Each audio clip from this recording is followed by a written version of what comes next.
Alonso, Ignacio Oces, diputado de Vox, ¿qué tal? Bienvenido. Muchas gracias, Javier. Encantado de estar aquí. Esto es como un poco lo que decía yo en la introducción.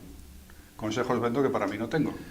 Bueno, es lo que siempre hace el señor Pedro Sánchez. Hay que pensar y hay que dejar muy clara a la audiencia que al final el mayor propagador de bulos y el mayor propagador de propaganda absurda solamente para sí mismo es Pedro Sánchez en particular. Es decir, tiene a todo el Palacio de la Moncloa y a muchos medios de comunicación puestos directamente, básicamente, para vanagloria suya propia.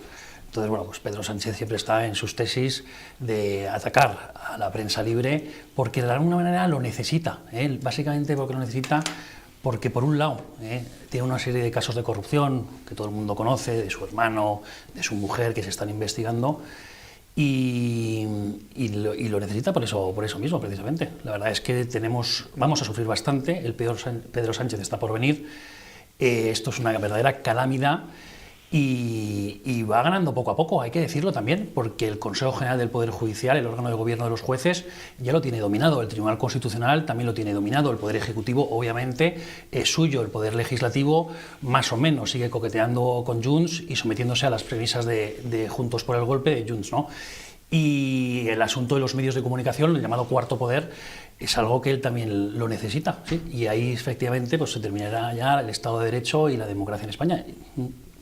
Bueno, Ignacio Oces, hay que decirlo, es esto que estamos viendo, Ignacio, vamos a comentarlo, ¿te parece? Vamos a ver. Esto es una imagen de Pedro Sánchez que Pedro Sánchez ha colocado en su X hace unas horas. ¿Y qué estamos viendo? Pedro Sánchez visitando una vivienda de alquiler en Barcelona.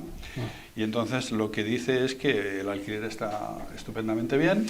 En la ciudad, por cierto, donde es más difícil alquilar algo, en Barcelona, y además lo que dice también es que son viviendas absolutamente sostenibles, absolutamente ecológicas, y esto es como una especie de neonodo en la que Sánchez pues, vende las bondades de su política de vivienda, ¿no? A mí me parece que esto merece una opinión de Ignacio Oces, que además forma parte de la Comisión de Vivienda del Congreso de los Diputados. Estoy. No soy el portavoz de Vox, que es Carlos Hernández Quero, pero estoy ahí en el... Claro, estos teatrillos de Pedro Sánchez, vendiendo en este caso las bondades de su política de vivienda en una ciudad como Barcelona, donde lo de los alquileres está imposible. Precisamente en Barcelona. Bueno, pero de todas formas, no es propaganda exclusivamente para Barcelona. La propaganda de Pedro Sánchez es para toda la nación. Que no se nos olvide que este señor ha prometido ya construcción de vivienda pública, no sé si 20 o 30 veces. Dijo que iba a construir 200.000 viviendas públicas y no las ha construido. Bueno, quizás las ha construido en el aire, porque es un poco lo que suele hacer este señor. En el fondo, con todas estas medidas, lo que está haciendo es una construcción de vivienda electoral, porque el asunto de la vivienda es un asunto nuclear, es un tema crucial. Para nosotros en Vox es una cuestión nacional el asunto de la vivienda. Y estos señores ahora mismo están intentando acoger esta tesis, la tesis de que, en fin, de que España tiene un problema de vivienda y lo van a solucionar la izquierda y la extrema izquierda. No se nos olvide también que Sumar está intentando abanderar esta batalla en favor de la vivienda asequible y la vivienda digna y adecuada. Pero tampoco se nos puede olvidar que desde que el Partido Socialista, con Sumar y con toda la extrema izquierda separatista, se aprobaron la ley de vivienda en el año 2023, los números en el alquiler de vivienda son absolutamente desastrosos. Es decir, ha bajado la vivienda en alquiler residencial, la oferta, un 50% en España, y los precios del alquiler se han disparado. Es decir, estos que decían que venían a aligerar el mercado, que iban a intentar conseguir vivienda digna y asequible para todos los españoles, lo que están haciendo es destrozar el mercado, básicamente porque tienen unas anteojeras ideológicas, una cerrazón ideológica tremenda. Ellos están constantemente acusando a los propietarios. Tampoco se nos olvide que, según el Banco de España, el 93% del parque de vivienda en alquiler es propiedad de pequeños propietarios. De pequeños propietarios, no de personas con 200 o 10 o 15 viviendas. Entonces, hombre, eso es un asunto bastante importante. Y están generando un mercado con inseguridad jurídica constante, están criminalizando al propietario, no quieren liberalizar suelo.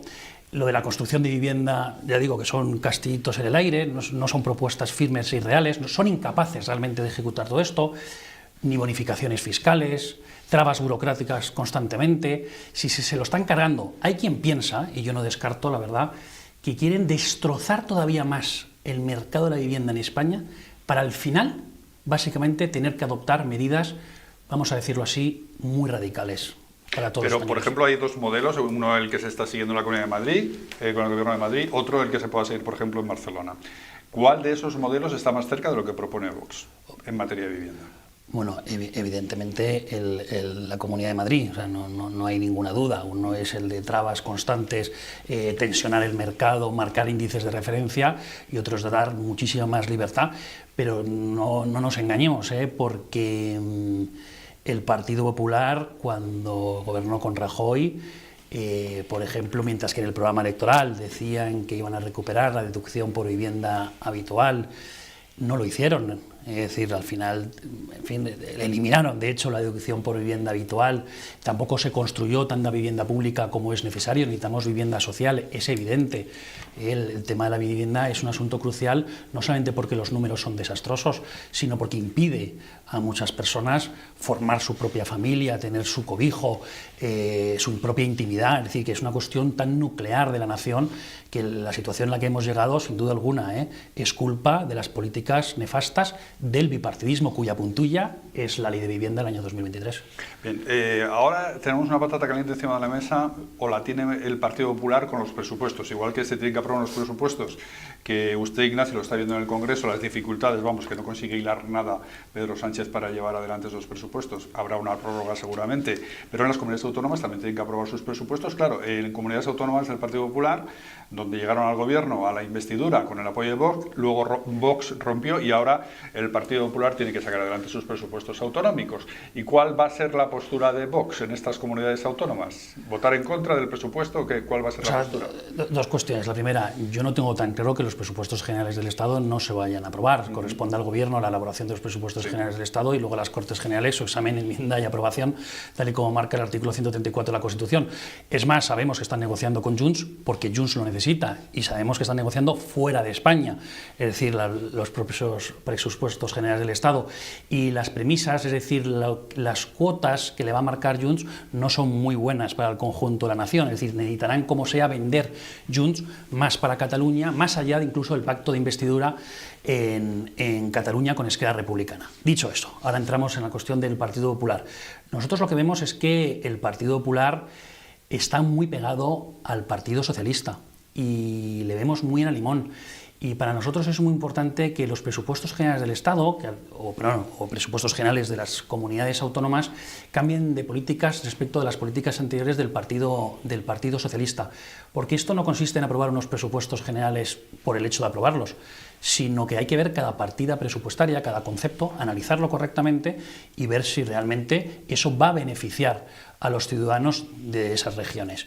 Y eso es lo que queremos ver. Primero, ver los presupuestos, analizar las partidas y los conceptos y sobre eso, evidentemente, trabajar. Pero eso, lo que nosotros estamos percibiendo, porque además lo estamos viendo todos los españoles estas últimas semanas, es que el Partido Popular está siguiendo las políticas nefastas del Partido Socialista. Lo hemos visto con la memoria histórica en Castilla y León, lo hemos visto con el adoctrinamiento en Baleares, donde ni siquiera se permite a los padres conocer y vetar, por tanto, además, determinadas asignaturas, algunas de índole sexual, como el PIN parental. Es decir, hay cosas aquí que hay que analizar y que hay que estudiar. Tenemos el asunto de la inmigración, que es un asunto para nosotros nuclear, entre otras cosas porque tiene unas consecuencias para la seguridad vital.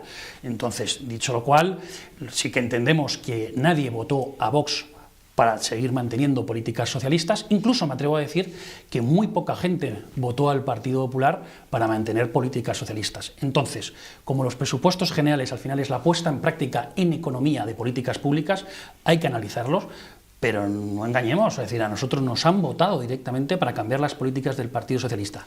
Es más, Santiago Abascal en campaña electoral dijo algo que ningún líder político creo que haya dicho hasta la fecha, que es que no nos vote nadie que piense que nosotros vamos a regalar los votos al Partido Popular para seguir las políticas que no son las que quiere una parte importante de los españoles. Bien, uno de los motivos de la ruptura del Partido Popular con Vox fue precisamente eso que usted dice, Oces, la inmigración. La inmigración, los temas relacionados con la inmigración, con los menores migrantes, todo esto ocurrió antes del verano. ¿No hay posibilidad de acercar posturas con el Partido Popular en ese terreno? ¿Son tan grandes las diferencias? Bueno, lo vemos todos los días. Primero porque el Partido Popular no pisa terreno firme en materia de inmigración. Un día te dicen una cosa y el día siguiente la contraria. Un día votan por legalizar o regularizar a 500.000 inmigrantes ilegales y por otro lado dicen que hay que sacar los buques de la Armada para controlar la inmigración. Luego se va a ver a Giorgia Meloni intentando hacer una triquiñuela, como intentando hacer ver Pero que... Meloni también ha matizado sus posturas una vez que ha estado en el gobierno con respecto a la inmigración. Ha matizado, pero no deja de ser que ha reducido la entrada de inmigración ilegal en Italia en un porcentaje altísimo, y eso hay que decirlo. Es decir, cuando hay voluntad política, las cosas se cambian. Lo que pasa es que el Partido Popular está más bien en la gestión de la inmigración ilegal antes que restringir absolutamente el efecto llamada. Hace poco, hace una semana o dos, vimos en el Congreso de los Diputados una iniciativa planteada por el Partido Popular. Lo que básicamente pedía eran más fondos por parte del Estado a las diferentes regiones, a las distintas comunidades autónomas, pero para gestionar correctamente la inmigración ilegal. Y lo que viene a ser, en definitiva, otro efecto llamada, es decir, otra política de efecto llamada. Y lo que tenemos que hacer es acabar absolutamente con la política de efecto llamada. Es decir, en conclusión, el Partido Popular sí que le veo más en las tesis del Partido Socialista, y en los asuntos de inmigración no tiene una política tajante, una política clara, inequívoca, como en casi nada en general el Partido Popular, porque no pisa en terreno firme, es bastante veleta, un día te dice una cosa y otro día la contraria, y también por regiones y por lugares, o sea que, por tanto, es difícil. Pues Ignacio Hoces, diputado, por cierto, diputado por Badajoz. Por la provincia de Badajoz, fui electo, sí. Mucho que hacer por ahí, por Extremadura también. Bueno, ¿no? Muchísimo, la verdad, sí. Ahí está gobernando María Guardiola, que es un ejemplo también palmario y notorio de políticas de izquierda. No las quiere cambiar, no las quiere modificar, y además nosotros evidentemente necesitamos ver antes los presupuestos, partida a partida, concepto a concepto, para saber dónde se va a ir el dinero de todos los extremeños. Y sinceramente los extremeños necesitan como agua de mayo ese dinero, pero para políticas reales, no para chiringuitos o para seguir políticas del Partido Socialista. Por ejemplo, para un tren en condiciones, porque eso es una vergüenza, pero no solamente para Extremadura, el no tener AVE y un tren de alta velocidad digno es una vergüenza nacional, para todos los españoles.